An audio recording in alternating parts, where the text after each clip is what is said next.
Hello and welcome to TALRadio. At TAL, we connect those who are willing to give to those who are in need. And giving is certainly a very unique capability. Not everybody knows how to give. And you're listening to a wonderful series, my lovely audience, which is called Mindfulness. And as usual, is someone who is always guiding us on that series. Who is that person? I'm sure you're pretty acquainted with him till now because we've already done many episodes with him. If I'm not wrong, maybe 5 episodes we've already shot with him and recorded and aired. So, without further ado, let me welcome Dr. J.M. Sampath. Dr. Sampath, welcome to TAL Radio. It's always a pleasure to have you on the show.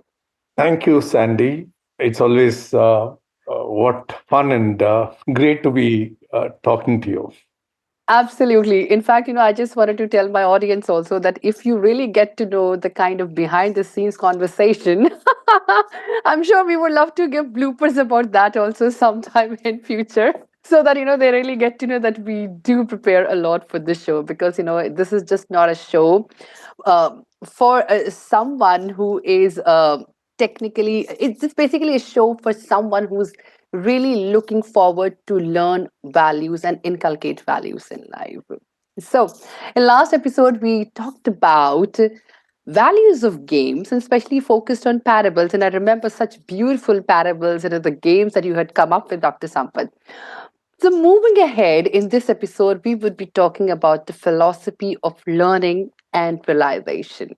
So, the very first thing, and I'm sure that all the people who are listening to us right now would really like to know what is learning, first of all? I think there are several meanings people hold for the word learning. For some, it is acquiring knowledge. For some, it is knowing something. For some, it is something else.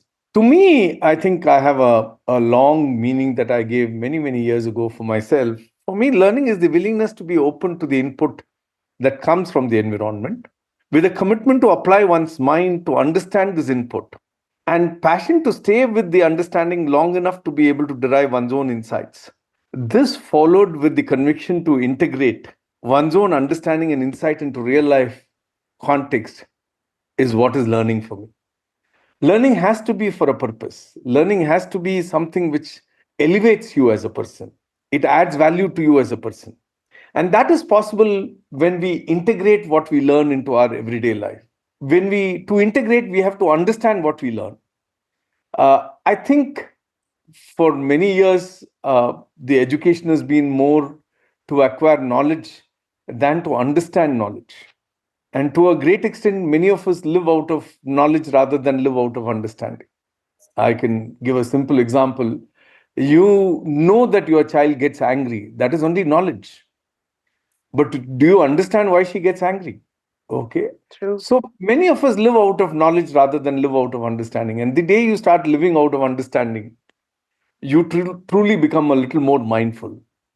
That is so beautiful. And so, do you have some story in a way? Because last time we talked so much about parables that I think I'm still hooked on to them only itself today also.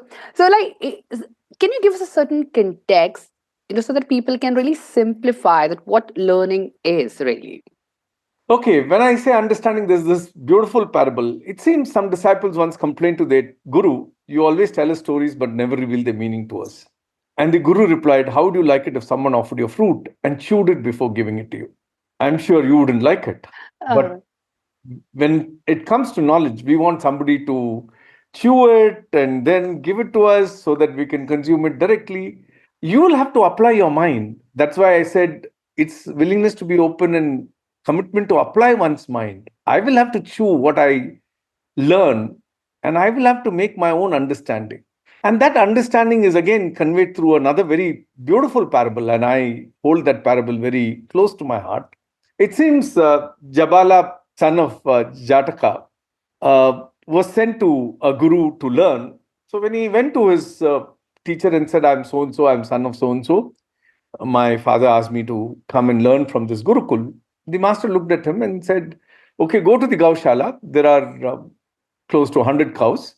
graze and take care of them, attend to them, and come back to me when they've turned 1,000 cows. Okay. So he goes, he takes care of those 100 cows, he takes them for grazing, he tends to them in every possible way. And 7, 8 years later, they become 1,000. So he comes back to the teacher. The teacher looks at him and says, "You have understood so much about life in the last 8 years. There's nothing much for me to teach. You can go to the next teacher." Now, what does it mean? So he has seen through the grazing of the cows, life, death, birth, everything. Because he is attentive and he is observing and he is trying to understand life through everything that he is seeing around himself. But if I just go as a cowherd and I say this is a job to do and I will do my job, then I don't think I'm actually learning anything. I'll have to apply my mind. In a task, what does it mean to be a mindful learner, or how, by being mindful, you add value to the job that you do? When I was young, during my consulting days, I used to have a photocopying guy to whom I used to give my material to photocopy depending on the number of participants that would come. So once I had given him an article on which there was some ink spilt. I didn't tell him anything. I just said, I need 20 copies of this. And he said, come in the evening, sir, I'll keep it ready. When I went in the evening, the photocopy didn't have the ink spill. Oh, He had corrected that with a white fluid and he made a perfect photocopy. Now, if somebody didn't apply their mind, didn't look at, I looked at the ink spill, but they said he only wanted 20 copies of this. I'll make 20 copies the way he has given me. And there's not going to be much value add that person does, because true. I don't think they're interested in learning. They're interested in being mindful. Not really. Lovely. In fact, when you were talking about the disciple who listened to his teacher and went to graze cow for 8 years and then came back with 1,000 cows as directed by his teacher. I really wish if there are disciples like that in today's world also. First of all, who would really listen to their gurus in this way. Yes, very true. We Lovely. all think we know more than our teachers. Actually, we do. We do. And I would certainly blame it on Google. No offense. So, and moving forward, why is learning necessary, Dr. Sampath? Look, for me, what breath is to life is learning to growing. The day I stop breathing, I'll die. The day I stop learning, I will stop growing. So, learning is very important if you want to grow as a person, if you want to evolve, if you want to add value to yourself. You have to learn. And the day you stop learning, you become repetitive. And I make this statement very jovially, but I mean every word of it. First half of my life, I'm busy making conclusions. The remaining half, I'm busy proving them. Oh, And one statement that I love to make whenever I get an opportunity is, I told you so. And I pat my back every time I get an opportunity to make that statement. yeah.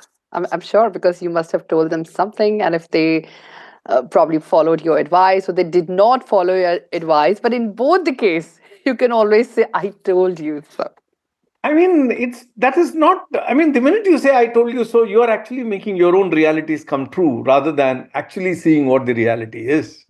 So, I mean, there's another very interesting parable that I tell for this, that it seems there is a family of tortoise which went for a picnic, and on the Saturday morning, they all assembled.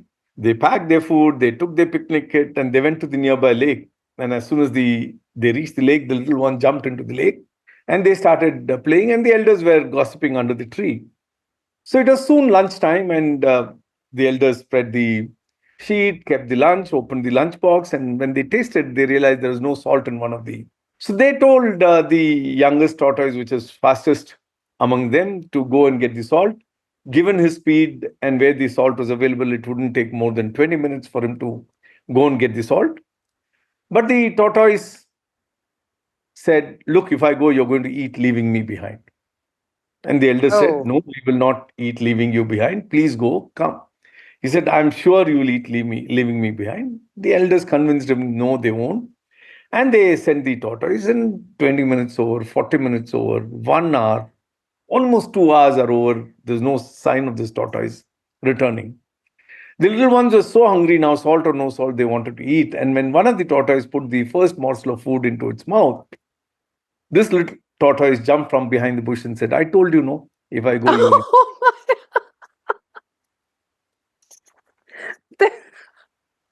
Oh my. So this This is is something that amazing. many of us do. I mean, we are laughing at the tortoise, but I'm Yeah, sure you have done this in your life when your child is bringing true, the milk and you're so worried that he or she will spill it. So you are so scared, and the child looks at your face and gets scared and spills it. And then you say, I true. knew the child is going to spill it. You don't realize what you contributed for the child to end up spilling the milk. Absolutely. So therefore, Oh, we all work towards wanting to see our realities than actually learn what the reality is. And every time our reality comes true, we pat ourselves and we think we are wise, while in reality, I think we have been stupid, or I've been stupid. well said, very well said. So moving on, when we're talking about learning is not an easy thing. Sometimes, in fact, there are probably parents who would say, "Oh, the child is only if the child is gifted, that's how it's very easy for them to learn. Otherwise, you really have to learn, run after them." So, how does one learn? Not with respect in context to just being kids, but as such in life also. How does one inculcate that habit? I think the learning that we both are talking are a little different. You're talking about how do I acquire knowledge. I'm talking about learning in the real sense of the word learning. And I tell that there is one school from which I would never graduate, and that is called the School of Life. And there is so much to observe, so much to see, so much to learn from, so much to gather that if you are attentive, every day is a learning day, every moment is a learning moment. And there is so much that's happening. And I have a habit of making notes whenever I'm a part of a significant event that's happening around me, of which I'm either a witness or a part of. And at the end of it, it has a way of boiling down into a note or a quote or a poem. I mean, I remember once I was in Delhi, working in Delhi, and I was coming from Noida to Connaught Place, where my office was. And in the bus, I saw a child being carried by a father on his shoulders. And I was just looking at the two of them and was imagining what all happens in this relationship between the father and child. And that thought was very deeply running in my mind. And when I reached my office, it already had matured into a small little poem. And Oh, the title of the lovely. poem was In the Name of Concern. In the name of concern, he feeds me food and water. He teaches me how to speak his language. He plays with me as and when he feels like. He introduces me to all his friends, my child, my child, my child. He does all this and many more things in the name of concern. But when I stretch my wings to fly, I feel limited. Well, I am a caged bird. How many people have I caged in the name of concern? Now, do That's so we sweet. reflect? Do we even try to understand something that we see? Do we connect? Do we correlate? I don't think we are doing that. And I talk about 5 C's that we all should definitely work towards: ability to connect dots, correlate them, contextualize it, create, and capitalize. Anybody who is able to do this before others can will continuously keep growing. Be it an institution, be it an individual, ability to connect, correlate, contextualize, create, and capitalize. And that is something that we'll have to constantly keep working towards. And that's the process in which you keep adding value. True, and I think very nicely you said in every episode probably you say this thing that there's one school from which you can never graduate, that is the school of life, and I believe it holds true for everyone. And the beautiful story that, in fact, the poem that you told about concern, that was simply I was very speechless, in such a short span of time, you could really come up with something so wonderful and so concerning, actually. Very concerning. Sometimes we become overprotective in a relationship between parent child, and then we, in the name of concern, limit the child from really realizing the potential. Each child is born with a lot more gifts than what we can imagine. But out of concern, we sometimes end up limiting them. Not all parents, some of them do. True, very true. So, moving on, Dr. Sampath, I would really like to know that when and where.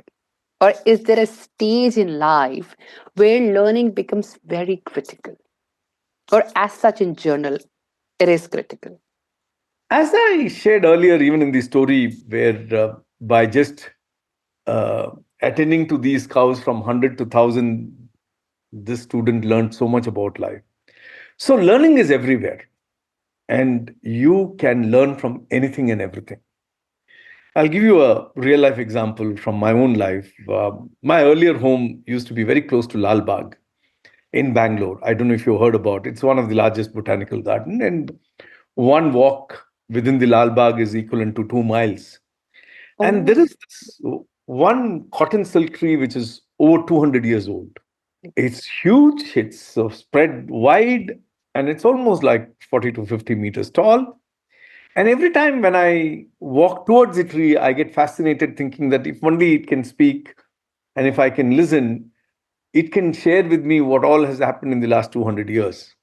So I was always fascinated by the tree. And one morning when I was walking towards the tree, it was a fall season, one of the leaves was falling from the top branch and the breeze was gentle. lovely.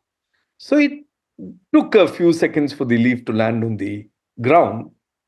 And the immediate question in my mind was, wow, the tree shed a leaf. What did I shed today? Then the little botany that I studied, I said, why did the tree shed the leaf? Because that leaf can no more produce the chlorophyll that is required for the tree to grow. I said, what is that that has become irrelevant in me that I need to shed? Then I didn't stop there. I said, okay, what happens to the leaf that is shed? It gets decomposed and becomes manure. So anything that I shed is not going to go away from me. It will become a part of me. Now, I'm sure all of us have seen a leaf fall, but not many of us have bothered to look at it and try to see, is there something to learn from it? So, we don't connect to anything. We mindlessly walk. We don't see that as a, oh, my job is to walk today 2 miles, I'll walk. I don't look at anything and everything that's around me. I tell this, I don't think Apple fell only in front of Newton. It was always falling. But one guy, Newton, he asked, why is it falling? And he became father of science. So, how much are we really willing to connect and ask why to the things that are happening around us? And if we can develop that habit, there is so much that we can learn and understand in life. You just said that, that we do not mind what's happening around us. It's probably because we don't want to. And maybe that is why we have come up with this beautiful series called Mindfulness, that we should start. There should come up a point in everybody's life, like, and not that everybody needs to be, as philosophical or as deep as you in understanding things. But yes, in journal, a little bit of empathy, a little bit of understanding, a little bit of values addition in life can certainly make a lot of difference. First of all, I don't think I'm wise and I'm empathetic, and it's just sheer habit that you'll have to develop that habit. You'll have to build that capability to ask why to everything that you see around and have the discipline and commitment to stay with that why till you find the answer. So many a time we are not willing to do that because many of us suffer with this disease called I know. And that I know comes in the way of knowing anything further. I True. mean, people don't want to read a book a second time. People don't want to watch a movie a second time. And I have read few books at least 40, 50 times. And every time I read, I saw something new. I watched few movies maybe 30, 40 times. And every time I watched it, I saw something very interesting that I had missed in the previous occasions. Uh, it's also a fact of life that there's nothing about which we know everything. And there is something we True. know about many things. And learning happens between what I know and what I don't know. As long as I walk into a situation with this mindset that I don't know everything, the world opens up to give you so much of wisdom. But if you walk into a place saying that I know everything, then you miss the obvious. That is And very that's where you true. lose every opportunity to learn.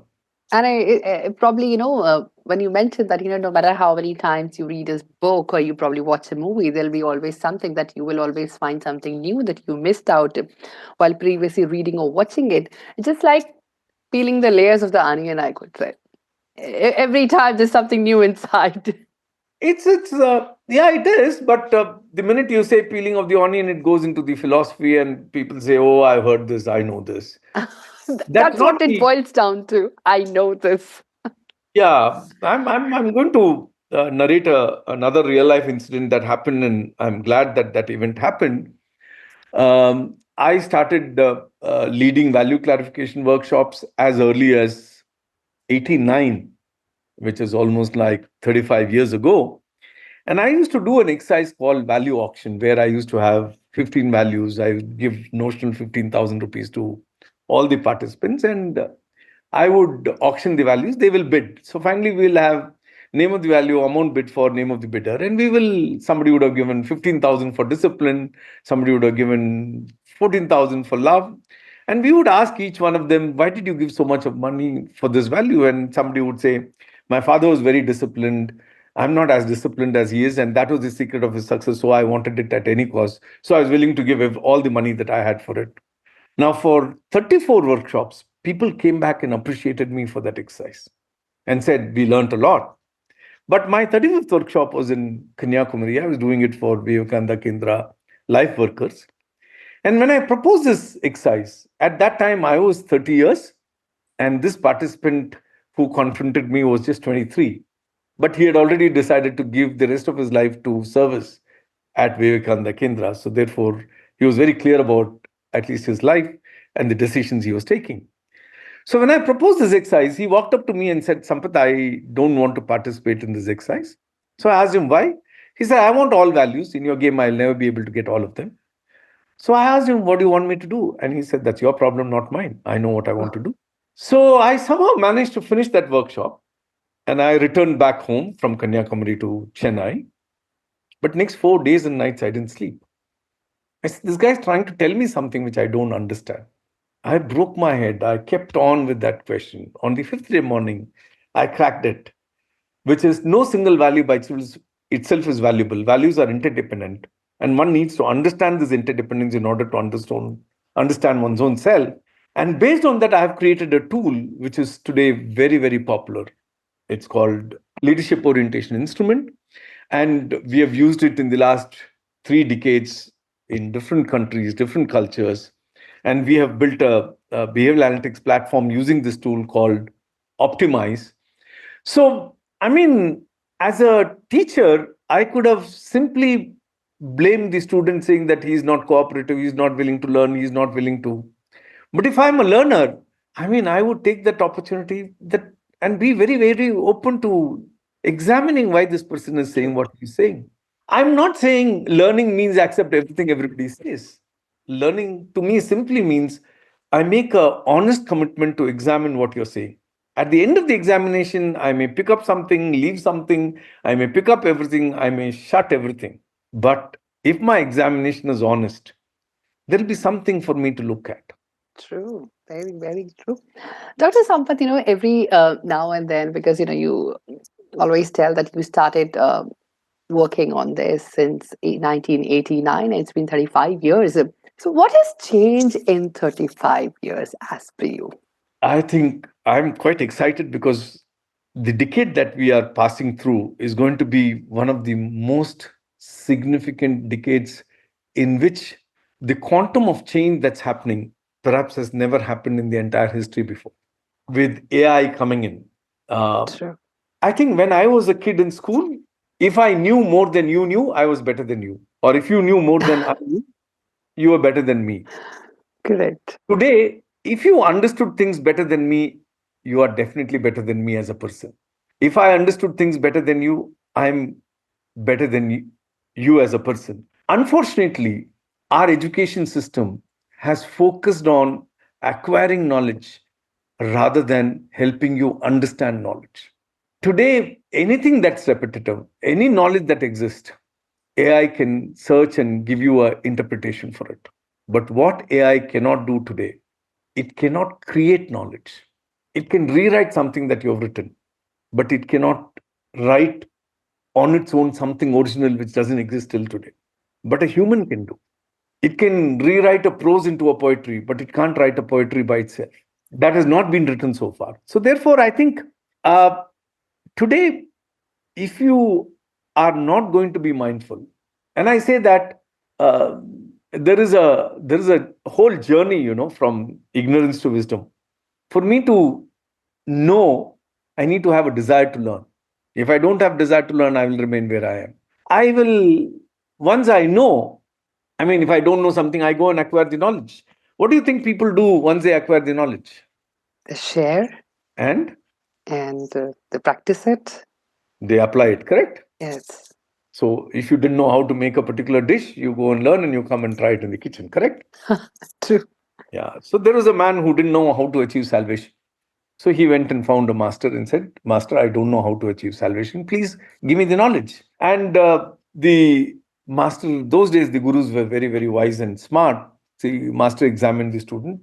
He said, You're not yet ready for the knowledge. Go do the following chanting for the next 3 months and come back. This guy did exactly what the master said, went back after 3 months. Master said, You're still not ready. Like this, 3 months, 6 months, 1 year, 10 years went by. And the student was consistently doing everything that the master asked. And one morning, the master had asked him to come at 4 a.m. in the morning, the Brahma Muhurt. So the guy was there at 4 o'clock, 4 a.m. and it was raining cats and dogs. He was wet, drenched. So when the master opened the door, he saw him drenched. He gave him a towel to wipe himself, change his clothes. And he said, This guy's been working so hard. Let me give him the knowledge today.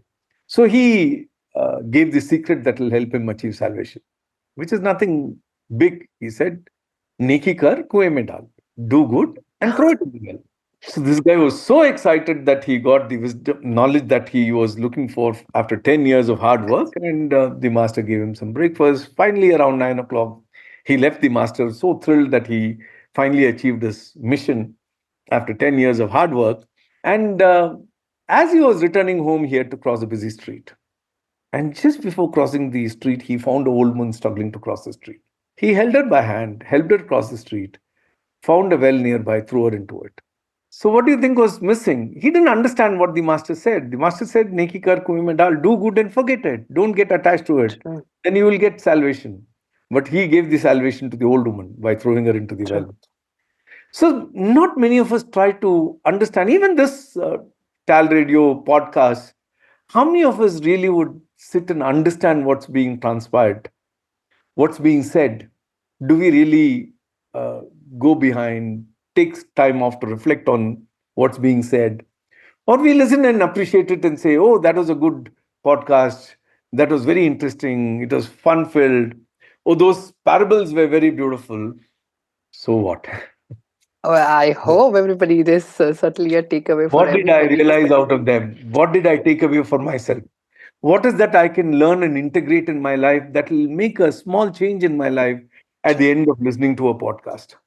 Not just this podcast, any podcast. Any If I spend podcast. 20 minutes listening to something, what value add did it bring to me? Did it make a change to me? That is something that I'll have to. So, and once I understand, I need to stay with that understanding and draw my own insights and then apply that insight, and you will find wisdom in the real sense. Go to any good bookstore, you can see books written out of ignorance. Their shelf life is 6 months to 1 year. Books written out of knowledge, maybe they'll survive for 5 years. Books written out of understanding, 30 to 50 years. Books written out of insight, 100, 200 years. Books written out of wisdom, they will never perish from the planet. And show me how many books have existed beyond 50 years that you can lay your hands on. Yeah, at least at the bookstores today. Definitely. So everybody is churning knowledge and wanting to become a bestseller. But does it really make me understand life? Does it make me understand and make a change that will help me grow? So I think it's important to look for books written out of understanding and insights for us to be able to munch over it, chew it, and extract the essence and apply it in our life. Absolutely. Very well said. And on that beautiful note, I really have to say that learning is not an easy thing. But when we get a chance, I think we really have to be so mindful about it. And everything and anything in this world can teach us. At least this is what my takeaway from today's episode is. Yeah. There is so much that you can learn by just watching things around. True. And there is a science. In fact, a lot of researchers, they call, I mean, they look at how the camel moves in the desert, and they've come up with a shoe which allows you to run faster. So there is, I mean, looking at the skin of the shark, which is able to swim in the ocean, they came up with the fabric which will have least resistance in the True. pool. So therefore, there is possibility. I think everything has something to teach me if I'm willing to be a learner. I can learn nothing from anything if I'm not willing to learn. Infinite possibilities all around us if we really take up the task of learning. So, on that beautiful note, Dr. Sampath, thank you so much for joining in, and thank you so much for being on this beautiful series called Mindfulness and really opening our minds, I would say. So, if somebody wants to get connected with you and really want to get an open mind, what is that way?